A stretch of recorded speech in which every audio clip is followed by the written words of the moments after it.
around with the stock market. Can you give some advice to someone who was in your position a few years back? Yeah, I'll tell you, financial freedom is amazing. But here's the trap. I got myself into this when I got up to $9,000 a month and got out of the military. I was only making $4,500 a month in the military. Guess what? My expenses rose because as I was like making more money, we started going on more trips. The restaurants got a little nicer, turned into white tablecloths rather than rickety tables. So that was one thing. Like, that's a trap. Be careful because your expenses will go up with your income, and some days, some months, your income could slow down. So that was one trap that I found myself when I went from making $4,500 a month to $9,000 a month to $55,000 a month. Because when I got to $55,000 a month, a lot of those land notes paid off. Those payments paid off. Those mortgages that I was providing paid off because they were very short term. They were like 12 months. So we had a dip in our income, but guess what? Our expenses were way up here still. So I had to go out there and work harder. So that's one piece of advice. Don't let your expenses creep with your income. Number two is, most of the time in the military, we only have 4-year contracts. It's a little bit different on the officer side, but when I was enlisted, I had a 4-year contract. Same thing when an officer, I actually had a 3-year contract, but I had to put in a resignation to get out. That 3 years came so fast. See, I'm telling you, like, I took 3 years. I had a 3-year runway to get my land business going from 2016, 17, 18. Actually, it was a little bit less than that, almost a little over 2 years. But that 2 years runs out very quickly. And a lot of people I see in the military, they wait until they ETS or completely separate from the military is probably the correct term for it.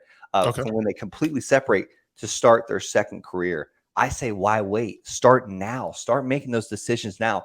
You might say, hey, I can't save money today because I'm spending everything I make. Well, then go cancel Netflix. Lower your cell phone subscription and start saving money right now. And I'm not a big proponent on saving money. I'm just saying that you can free up funds very quickly, to start investing in crypto or investing in the stock market, or buy that piece of land for $285 and flip it to a realtor for $5,000. That was my first land deal. I traded $285.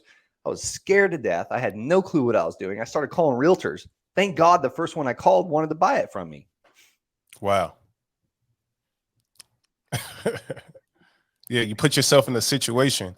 And the main thing I hear what you're really talking about is being financially literate as well. Literate. Yes. That's a great word, man. Yeah. Just start educating. But here's the thing, like, so many people get in the education mode. I have a whole bookshelf full of books over here that if I read 5 of these books and implemented, actually, if I just read one of them and implemented everything in the book, I'd be a multimillionaire.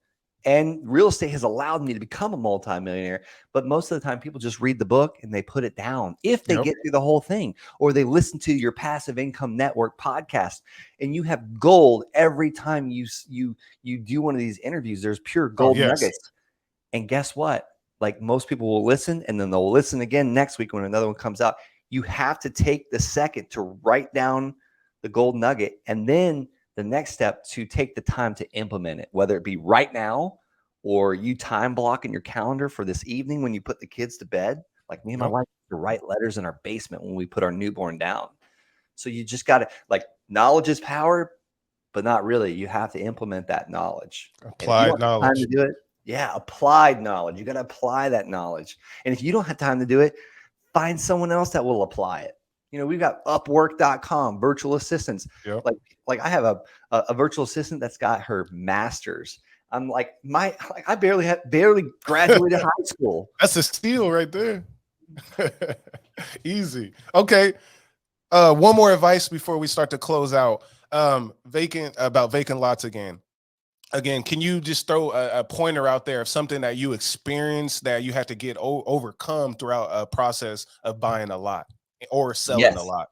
Talking to landowners. And if you, like, for instance, like, I train a lot of people on how to buy and sell land, and how to, like, I literally have 10 students that have done over $500,000 in land in the last 12 months. And that's $500,000 net profit, like actual profit. And here's the thing that they all say: you have to get in front of landowners. How can you get in front of landowners? You can mail them that LOL I just gave you, the landsharks.com/LOL. You can call them, you can text them. Literally, you can, like you said, driving around, you see a piece of vacant raw land, you can pull them up on the Deal Machine app. I love the Deal Machine app. Drivingforland.com. That's a promo code where you can get a free trial to that and a mail credit to start taking action right now. But you have to get in front of landowners, whatever it takes.